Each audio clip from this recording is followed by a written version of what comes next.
Craig, what are you giving Nathan Murphy? He looks great out there. Yeah, the doctors said 2 to 3 weeks. It ended up being 2 to 3 days, which it's quite remarkable. Yeah, half joking with him, he sort of thought he might have been a bit of a drama queen, if you like. But no, he's got through training. He's just got to, whether he pulls up well, we'll see how that goes. And it'll be hard not to pick him if he pulls up well. You obviously pulled Billy Crampton down to VFL as well, so we'll come down to maybe one of them in the selection. Potentially, yeah. There might be room for both. We'll just have to work out what that looks like with the team that they may pick, and we'll work through that this afternoon. Just back on Nathan Murphy, how do you explain it all? Like the doctors came out and said like 2 to 3 weeks, yeah. And then how did he pull up? No, well, it is. It's sort of presented as quite really sore after the game, and then 2 days later it settles really well and he's able to train. So, yeah, I'm not sure how we can explain it other than here we are. Craig, the pressure versus Port, for example, compared to the weekend, how do you guys rediscover that trademark that you guys have in the Verve this week? Oh, we've reviewed it pretty hard, Monday and then again today. Just in certain parts of our game we want to make sure that everyone sees.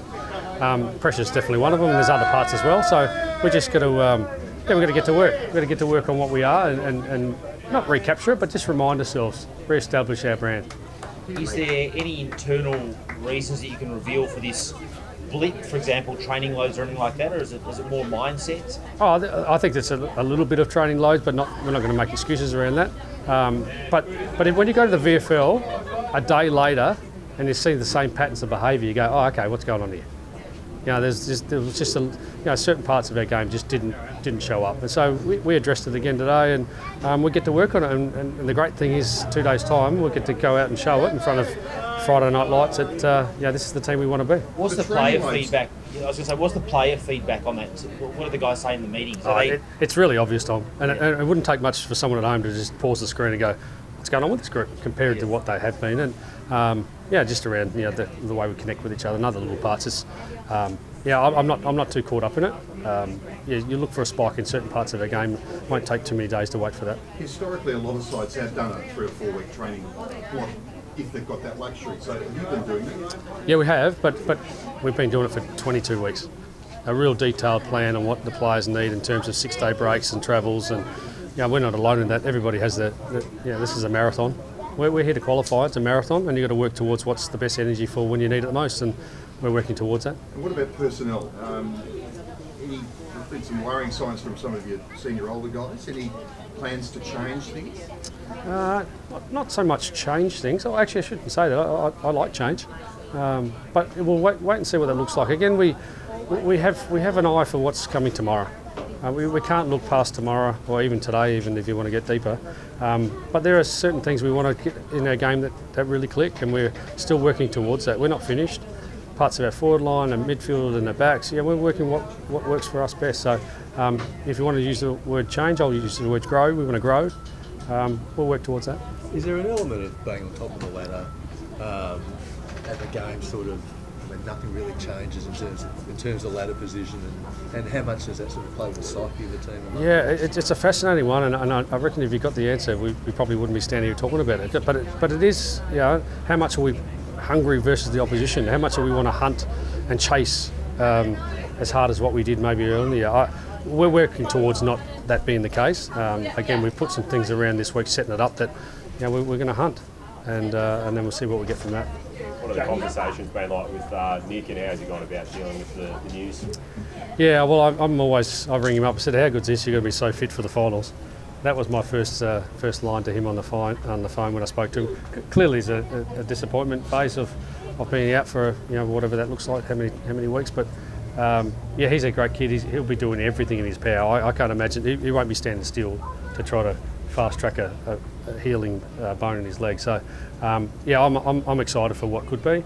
Gives another opportunity for someone else. I don't want to say no one's ever replaceable, but we'll play 23 players this week. He's the change in terms of that force change, and the midfield was an area that you were smashed in over the weekend. Do you look at sort of throwing a few different faces through there to replace that time that you lose? Well, I think like any human, you shine a spotlight on something, you'd like to see a reaction. And last week, Hawthorn got smashed in centre bounces and got 5 goals in the first quarter kicked against them. That light was certainly shining on that part of their game. Hence, they got a reaction. We're going to shine a light on a few parts of our game. Craig, what do you make of the discussion this week, as just an external one, about Petrarca pushing forward and impacting the scoreboard, and perhaps De Goey doing something similar? Mindful, it's pretty handy in the midfield. We learn off other teams when we play them. We're constantly looking for, that looks good. We played him King's birthday, and him and some other players were doing certain things. I said, I like that. How does it fit with us? So we're constantly evolving ourselves. How much you want to show your cards right now, I'm not sure. But yeah, there's parts of things that we're looking at from other teams that we like. Clearly teams are looking at us too, and adapting parts of our game that we do well. What's happened to Tom Mitchell? Brilliant the first 12 weeks, not so good in the last 5 or 6. Yeah, there's been a bit of a inconsistency in the amount of minutes he's played. Yeah, you look at just the total time on the ground, it's been well and truly half of what it was at the start of the year. I've had conversations with him regularly. I'm looking forward to Tom being the best version of him. He's a tough player, and he's going to get an opportunity to go be a tough player this week. Has he been carrying something? You saw pictures of what looked at file? No. How's Mason looking for a potential recall? Obviously he played VFL at Werribee on Sunday. The debate about whether he should be in, where he should be out. How do you sort of see his potential return? Yeah, we're going to talk about all that. What's our best mix? Do we need to have 2 rucks? Can we ruck from the front, from the back, whatever it looks like? You'd like to think the pattern of behaviour of our last 18 months or so was 2 rucks. Where we get that from, we're not sure. So in the short term, I can't answer that, Tom. We need to have more conversations around that. Jack Hinnivan's minutes seem to be pretty carefully managed in the VFL on the weekend. Is he someone who you're keen to bring back in now? Is he ready to add something? Yeah. Well, him and Will Hoskin-Elliott, and then Billy Frampton, those guys were, they were emergencies.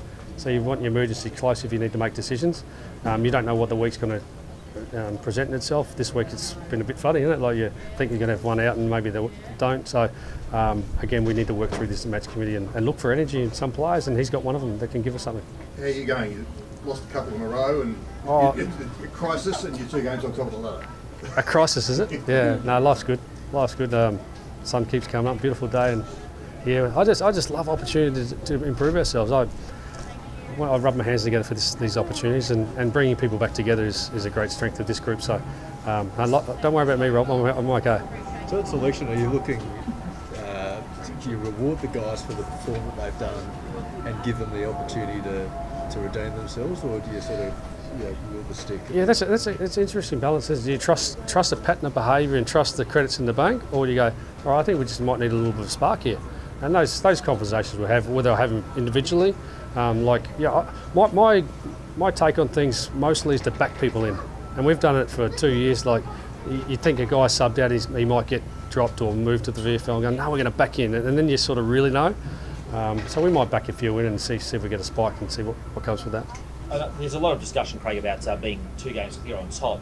Is the fact of the home first final, are the guys cognizant of that, and do you think that's sort of carrot, if you like, that could snap them back into, I guess, the intensity that we hopefully will see the next 3 weeks? Yeah, look, I can't say exactly what is inside people's minds. Like, it's really difficult to find that out, but I can see what they do.